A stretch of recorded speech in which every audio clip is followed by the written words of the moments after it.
Welcome to MARKETSnap Educational Series, an easy and convenient way of learning basic concepts about investing and financial markets. All explained in an easy and accessible form. The series starts with the basics of investing part.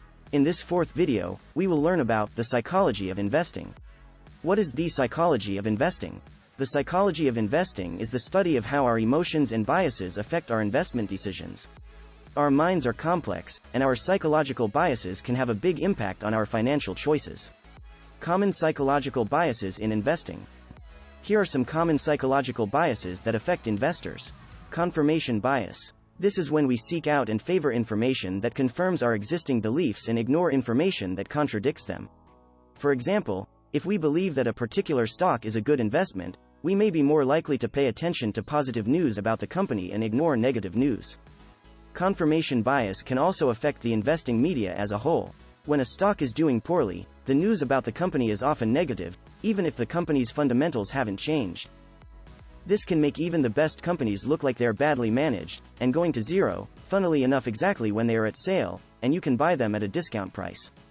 But as soon as the same company's stock starts to rise, the media often U-turns and becomes super positive, preaching that same management that they were discrediting earlier, and this can happen really quickly, even though, again, the company's fundamentals haven't changed. So, you would think that a stock is doing well, or poorly, because of positive or bad news about the company, but often is the other way around, with news chasing the stock's performance. Needless to say, media bias will reinforce the single investor's confirmation bias even stronger. Loss aversion. We often fear losses more than we value gains. This can lead us to make irrational investment decisions, such as selling an investment that has lost value, even if it's still a good investment long-term. Overconfidence bias. Overconfident investors typically think they are better than they really are and know more than they actually do. They are prone to underperform by trading too much, underdiversify by picking individual stocks that are the next big thing, and attempting to time the market. Regret bias. Regret bias is the emotional reaction people experience after realizing they've made an error in judgment. Regret can lead to risk aversion, where investors avoid investing in a certain asset because they fear the regret they might feel if it results in a loss. How do emotions affect investing? Emotions play a big role in investing. Fear and greed can drive market trends and individual investment decisions. For example, we may be more likely to sell an investment when we're feeling panicked, even if it's not the right time to do so. Or, we may be more likely to buy an investment when we're feeling excited, even if it's not a good value. Warren Buffett once said, "Be fearful when others are greedy and greedy when others are fearful."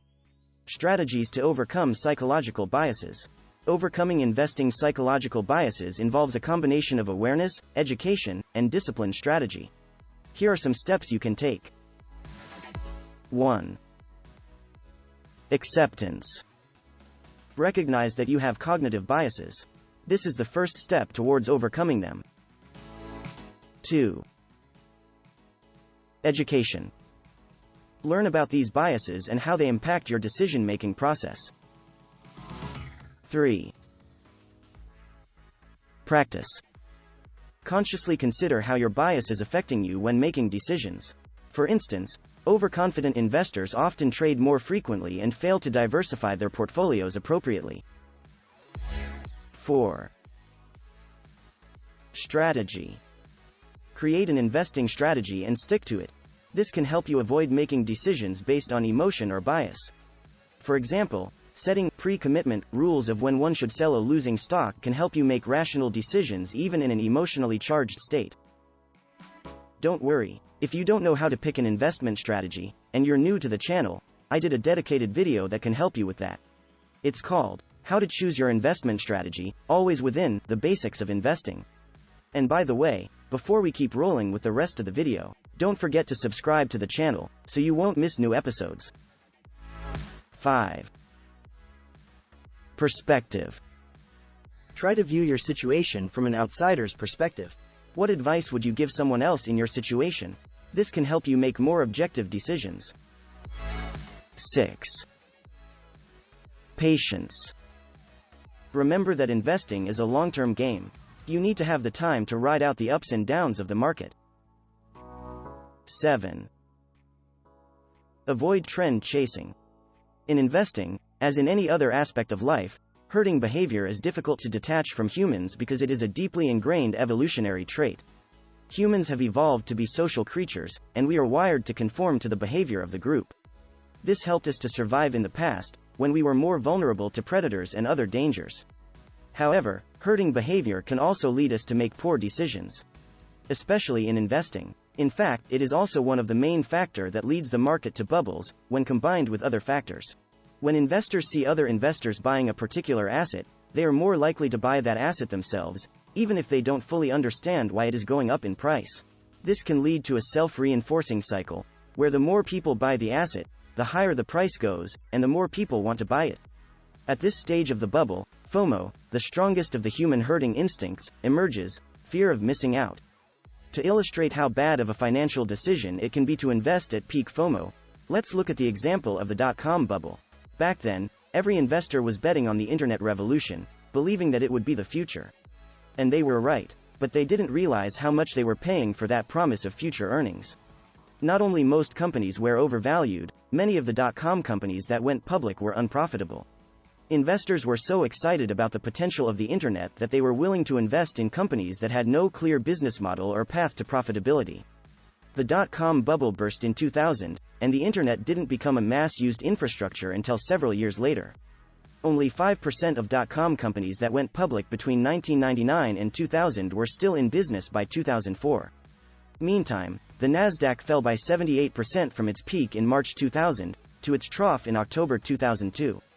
Similarly to obvious bubbles, be also aware of other minor hype trends, like for example the most recent AI trend.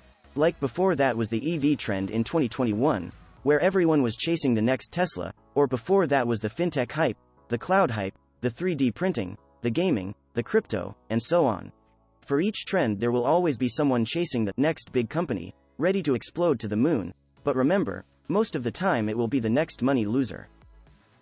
A good way to stay clear of trend chasing is to create an objective and unbiased strategy and then stick with it no matter what. Always do your own due diligence for every investment. You need to know how much you want to pay for a stock. In the next part of the educational series, I'll explain how to value stocks. But for now, remember, overcoming biases is not a one-time event, but a continuous process of self-improvement and learning. In conclusion, understanding the psychology of investing is essential for making sound investment decisions. By being aware of your own biases and taking steps to overcome them, you can increase your chances of success in the stock market. Thank you for watching. Please leave a like if you appreciate the educational series. See you on the next video, called, What is an ETF? We'll learn everything there is to know about ETFs. And remember, if you subscribe you won't miss your tomorrow's convenient MARKETSnap overview.